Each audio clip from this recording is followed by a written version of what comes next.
সাতক্ষীরার রইসপুর ফোরকানিয়া হাফিজিয়া মাদ্রাসা এবং এতিমখানার ৩ তলা বিশিষ্ট নতুন ভবন নির্মাণ কাজের উদ্বোধন করা হয়েছে।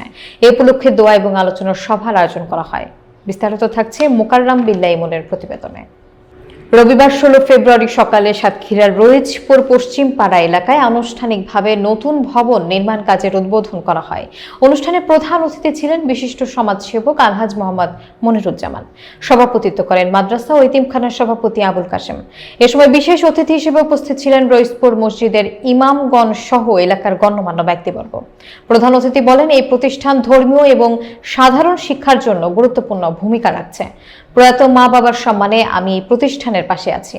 অনুষ্ঠান শেষে দোয়া ও মোনাজাত পরিচালনা করেন হাফেজ মোহাম্মদ আব্দুল্লাহ বাকি।